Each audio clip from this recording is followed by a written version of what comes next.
not going to have student growth without educator or teacher growth.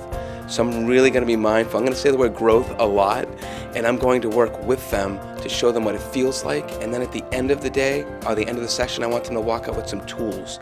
It's going to be a message of hope. The more that we can learn, the better we can help our students.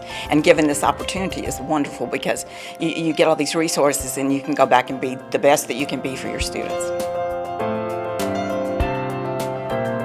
For me, I try to think of things for my kids to do, fun, learning, and they bring these type of activities to my attention. It helps so much more, and it makes it fun. That's what I really like.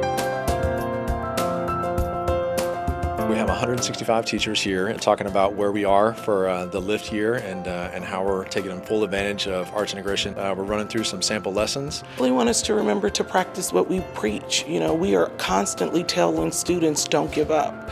Show your effort. Effort counts for something. So we should be role models for what we expect from our scholars.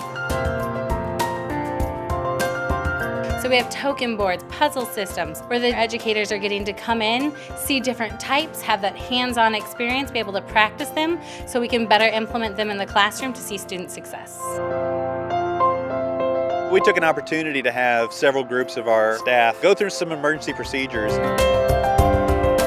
When we have these days spread throughout the year, it really gives us a valuable opportunity to invest in our staff and help make them the best that they can be.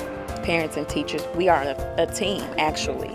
So if they're bringing it to both of us and we work together, it makes a child more successful. So I just love the idea of what they're doing.